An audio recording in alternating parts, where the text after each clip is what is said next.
이재명 정부가 이 국정 전반에 대한 국민의 직접 참여를 상당히 확대하고 있습니다. 실제로 장 차관을 추천받는 국민추천제가 있었고 이번에 국정기획위원회도 국민과 직접 소통 플랫폼이 오픈이 됐습니다. 그러니까 지금 이재명 정부 아직 이렇게 확정돼서 발표한 건 아니면 국민 주권 정부 이런 식의 얘기들이 나오고 있지 않습니까? 그러니까 대통령 앞선 영상에서도 여러 번 나왔습니다만 결국은 모든 말의 앞에 국민이라는 단어가 계속 붙는다라는 건 그만큼 그러니까 한동안 이렇게 소외됐었던 국민의 어떤 소위 말하는 주권, 국민의 권리가 이제 앞으로 다시 이제 나서게 되는 이제 그런 의미라고 좀 봐야 될 것 같고요.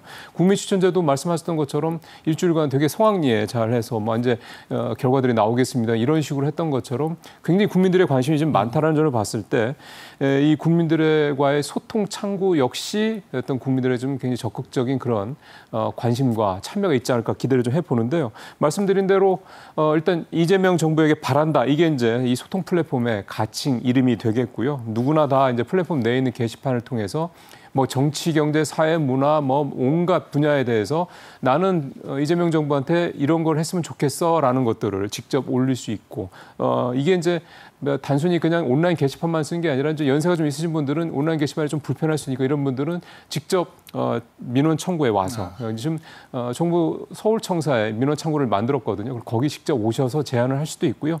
또 여차하면 우편을 통해서도 생각하시는 바를 이 정부에 전달할 수 있는 이런 루트들이 좀 있으니까 이번 기회에 한번 지난번 국민추천제처럼 여러분들이 생각하시는 이런 것들을 했으면 좋겠다라는 것들을 이렇게 한번 적극적으로 제안해 보시는 것도 좋은 기회가 될 것 같습니다. 예.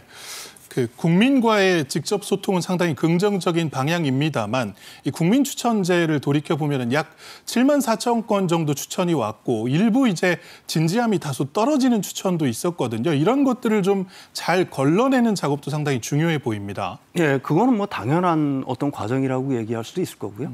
장난성 제안뿐만이 아니라 사실은 이익단체들이 집단적으로 움직여서 특정인을 갖다가 추천하거나 이런 것도 있을 수가 있겠죠. 그런 거는 얼마든지 걸러낼 수가 있다라고 저는 생각을 합니다. 사실 이번에 이제 소통 플랫폼 같은 경우에도 사실은 이게 얼마나 중요한 의미를 갖고 있냐면은 대부분의 나라는 대의민주주의 체제를 갖다가 하고 있잖아요.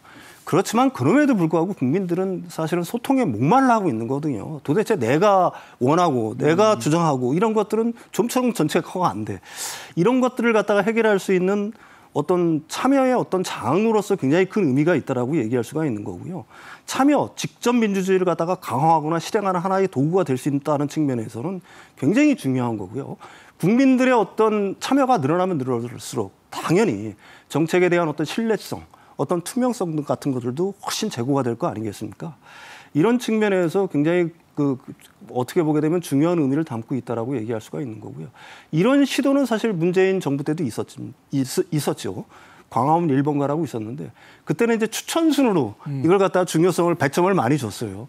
그런데 이번에 제가 주목하는 건 뭐냐면 단순히 그런 것뿐만이 아니라 거기에는 공론회장을 또 열겠다고 하는 거거든요. 전문가들도 참여를 하고 공무원들도 참여를 하고 제안한 국민들도 참여를 해서 이걸 갖다가 심각한 어떤 토론 이런 걸 갖다 거친 다음에 그걸 갖다 정책화하겠다고 하는 거니까 단순히 어떤 일종의 이런 어떤 소통 플랫폼들이 일부에서는 이거 쇼 아니야? 이런 식으로 비춰질 수가 있는데 그런 어떤 한계들을 갖다 극복하려고 하는 시도들이 엿보인다.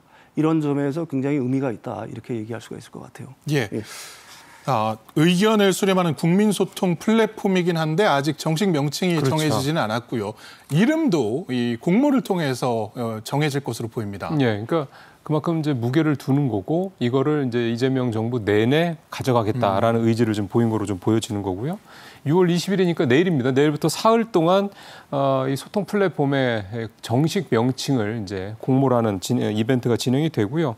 3일 동안 이제 국민들 의견을 접수를 받겠다. 그래서 전문가의 심사로 한 10여 건 정도의 후보들을 선정을 한 다음에 온라인 국민 투표로 이제 가장 국민들의 지지를 많이 받은 그런 이름을 최종 소통 플랫폼의 이름으로 짓겠다라는 거고요. 앞서 이제 윤평론님께서도 말씀을 잘 해주셨습니다만 결국 이제 국민들이 직접 참여하는, 그러니까 방관자가 아니라 직접 참여해서 내가 바라고 내가 원하는 나라를 내 힘으로 내 어떤 아이디어로 이렇게 만들어간다라는 이런 점에서 좀 기존 정부, 역대 정부들과는 조금 더 적극적인 어떤 그런 소통, 이런 노력들이 이재명 정부에서 좀 나타나고 있는 모습이다, 이렇게 볼 수가 있겠습니다. 예, 현재 일단 가칭은 있습니다. 이재명 대통령에게 바란다인데 이거 외에도 여러 가지 좀 후보군이 될 만한 명칭들이 있다고요. 예, 그렇습니다. 톡톡 제명이 굉장히 좀 인상 깊었고요.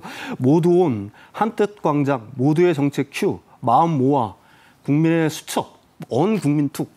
그러니까 이 국민들이 원하는 어떤 그 네이밍을 대부분 이렇게 보게 되면 관통하는 하나의 키워드가 있는 것 같아요. 개방성, 이 부분에 대해서 국민들이 굉장히 주목하고 있는 거고요. 국민들은 또 마음 모아, 모두의 정책 큐처럼 어떻게 보면 화합 이런 측면에서도 굉장히 이 소통 플랫폼을 갖다가 주목하고 있다, 이렇게 말씀드릴 수가 있을 것 같습니다. 예, 제가 그 두 분 평론가님의 해안이 담긴 이름 짓기를 좀 부탁을 드려봐도 될지 모르겠는데 먼저 윤석천 평론가님 이 국민 소통 플랫폼의 이름 좀 지어주실 수 있을까요? 글쎄요, 제가 그 네이밍에 서툴러서 고민을 좀 했습니다만 야단법석이라는 말이 있지 않습니까? 그 부처의 설법을 듣기 위해서 만든 야외 강단인데 이걸 바꿔서 소통법석 뭐 이런 식으로 바꿔도 좋지 않을까. 예. 소통을 위한 어떤 장터? 뭐 이런 의미를 담고 있어서 뭐 저는 개인적으로 네이밍을 한다면 소통법석이 좋을 것 같습니다. 예, 소통법석.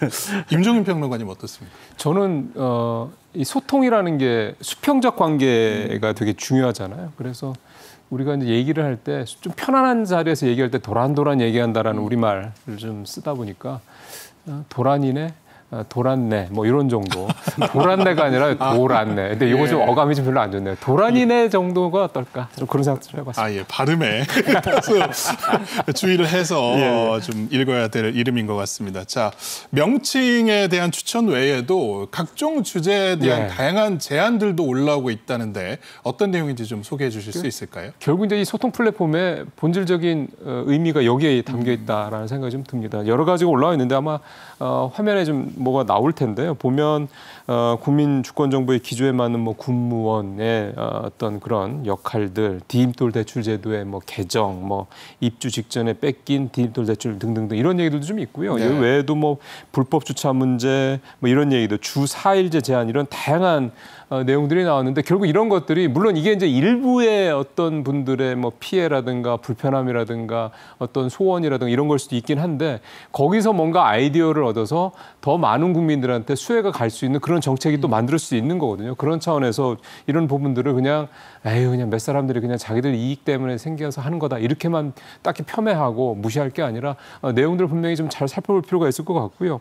저 같은 경우는 이 중에서는 이 불법 주차 관련된 부분이 좀 더 되게 관심 있게 좀 본 게 아마 차 이렇게 해놓고 연락처도 없는 상태로 사이드 브레이크 걸어놓고 이렇게 해서 굉장히 불편한 경험을 하셨던 분들이 많으실 텐데 지금 이게 지자체도 못 건들고요. 경찰도 못 건들거든요. 관련법이 없어서. 그래서 이런 부분들은 좀 관련법을 만들어서 이게 의도적이든 또는 비의도적이든 간에 이렇게 불법 주차 차량들은 뭔가 좀 조치를 취하지 않으면 이게 여러 사람들이 불편함을 겪을 수 있는 부분에 이런 것들이 좀 바뀌었으면 좋겠다는 생각이 들었고 이런 방식으로 이 소통 플랫폼의 이 게시판에다가 여러분들께서 국민들께서 바라시는 바들을 이렇게 좀 자세히 설명을 해놓으시고 또 정책 같은 것도 제안을 하신다 그러면 우리나라가 좀 더 좋은 나라가 되는데 아마 하나의 다 밑거름이 되지 않겠냐 이런 생각이 좀 듭니다.